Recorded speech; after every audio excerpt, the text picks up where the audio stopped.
Okay, this is again Juan Jose Gutierrez, and we're continuing on with this lecture for the second module of the unit number 2. So we left it in this idea of MySpace as being a new community. Now I want to direct your attention to another interesting website that is called Craftsterorg, and it's the subject of exploration for one of the chapters in the book that we are reading. And in this occasion, the chapter 6 by Terry Ross, Don't Date, Craftster Bait, Dialogue and Resistance on Craftster.org. It's a really interesting exploration on a website that really feels like a community, like what you would be able to say is a tribe.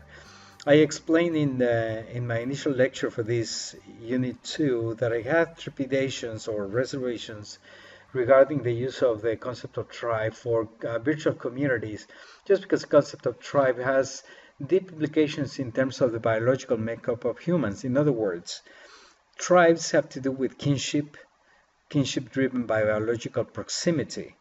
And so I'm always wondering to what extent we can really call tribe something that has nothing to do with kinship and family.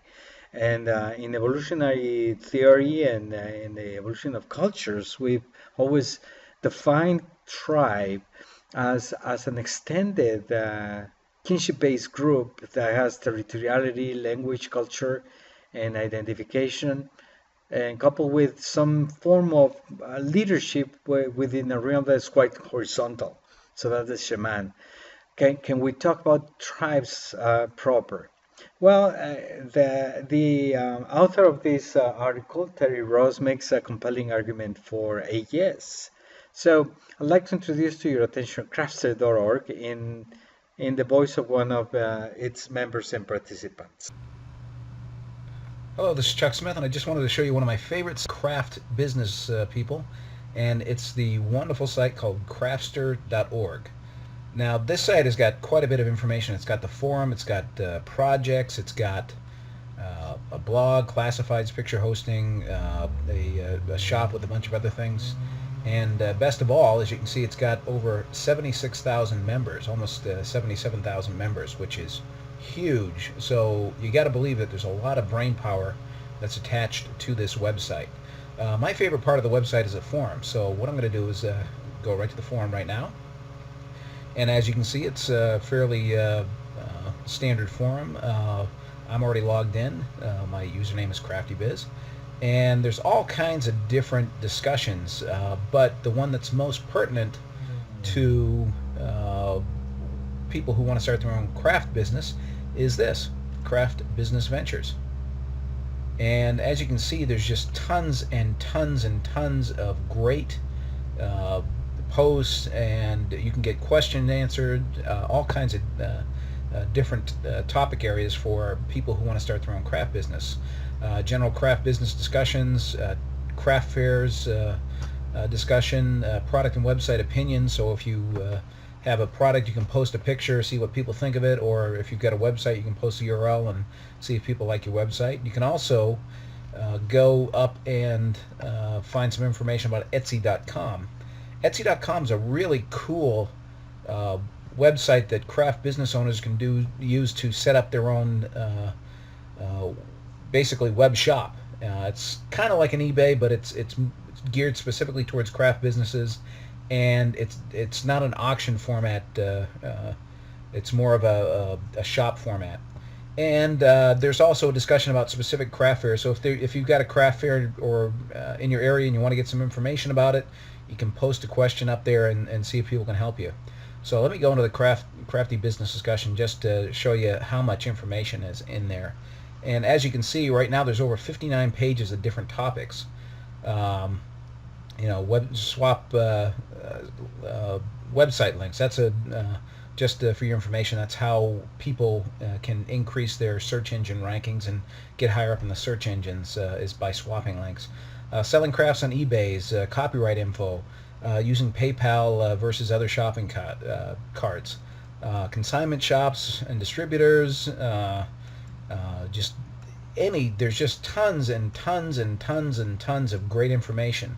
And using the search function, You can kind of narrow things down to you can limit the search to the entire forum or the current board only, and you can show the brief message or show complete messages. Let's say we wanted to find some specific information about selling on eBay. So do a quick search for eBay, and as you can see, there is a ton of different topics, non-paying eBay. So as you can see, with almost 77,000 members to this crafting forum, there's just a wealth of knowledge and information that you can draw on as you're starting your craft business.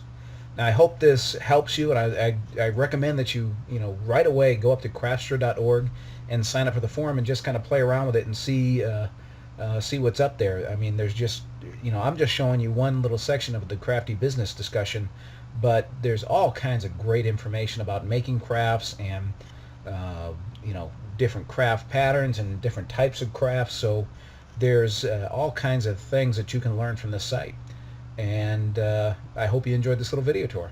Thanks a lot. Right, interesting, right? So I think you can feel the enthusiasm from this presenter that is doing it, I assume, out of his own just willingness to share with other people what he has found of value. It's when our author Teddy Ross was writing, and when this individual was putting together his presentation of Craftsterorg, they're mentioning 70,000 users. I just checked this morning, and the site has over 300,000 members. So when you have so many people, 300,000 members, how can we really talk about a community? When are we really endowed as humans biologically to handle 300,000 friends? I honestly don't think so. I think biologically we're capable of handling maybe 300, 400 individuals. That is, people that I can see a face and attach a name to that face and say something meaningful, that I have a relationship with that person. Like you and I have a relationship because I know your name, I've seen your face, and we've been working together this semester, and maybe for longer than that. That's a meaningful relationship, but can you do that with 300,000? I don't know. So that's why the question as to whether or not these are truly tribes in the proper anthropological sense still linger there. Reingold, which is an author that is mentioned by Terry Ross as worth exploring to address this question, says community develops when enough people are interacting for a long period of time with sufficient elements to form webs of personal relations. Webs of personal relations in cyberspace. So if you have enough number of people, 300,000 seems to be quite enough, long enough time. So here's an issue. For how long are people visiting the 300,000 people visiting it? I don't know. Maybe some will, maybe some won't. And then forming webs of personal relations. So here's the thing.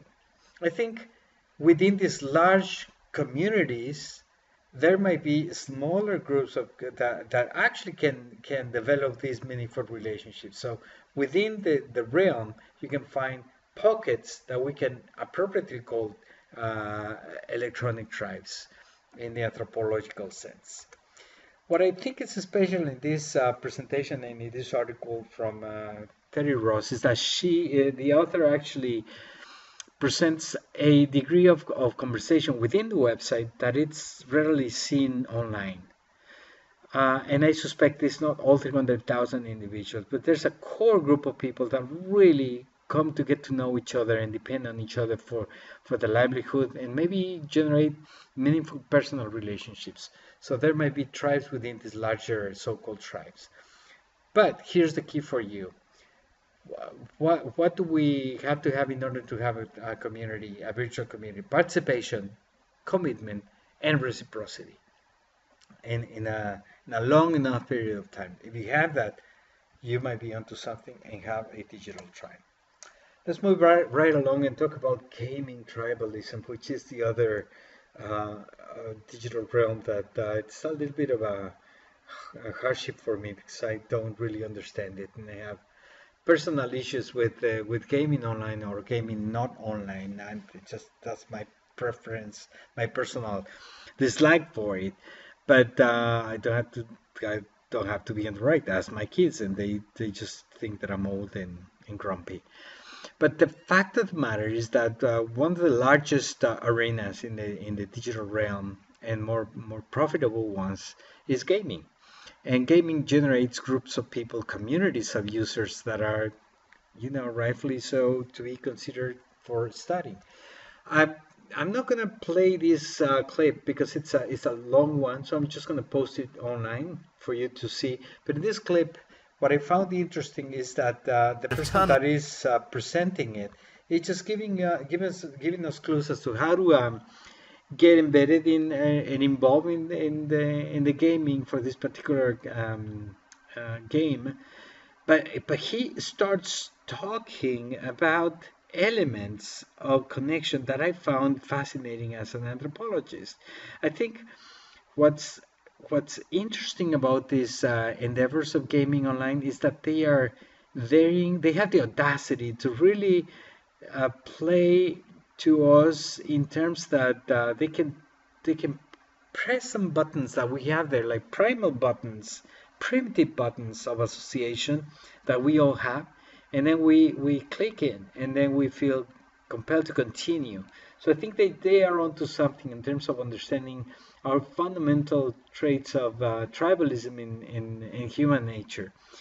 But it's massive. We're talking about millions of individuals playing. So how can you have a community there? Again, I think the trick is going to be to look into sub communities within the communities, and these sub communities of heavy players, of key informants, so to speak, will be the ones that end up forming communities.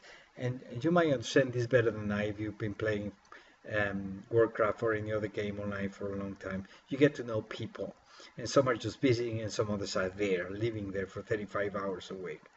Role playing, not role playing games. So, what are the motivations for people to spend so much time on these games? Well, I think fundamentally is this idea, this sense that we need to belong. We want to belong, and that's a fundamental human needs. And these tribes, electronic tribes, are formed as a result of the desires of members to be among other members with shared identities. Is this detracting from reality? I originally tend to think yes, but then on the other hand, if someone is finding openness, egalitarianism, and cooperation in these spaces are just as real. And they might be giving them a response that we are not offering them in the real quote-unquote world. So that's just an interesting take on it for you to think about. But on another aspect of the reading that I need to call to bring your attention to is a method. So since you're going to be exploring for me one of these realms, I need you to think about your methods. How are you going to be collecting information that you can use to write a paper? It's not massive information, but it's information. So I need you to systematically keep your notes on your interactions, and then pay attention to social aspects that are happening there. How do people meet in those spaces? How do they interact? What is that they are exchanging, and for how long? And when you get that information, you can start giving us some more specific data that we can use to understand with you the specific arena that you are exploring, being a dating site or a gaming site, whatever it is. And so this will help us explore the difference between tribalism and neo-tribalism. Neo-tribalism referring to this digital realm. And secondly, to finish my presentation, just to tell you that maybe we need to continue thinking whether the virtual worlds are independent or not from the real world. And with this, I finish the session, and I'll see you in the next one. Take good care.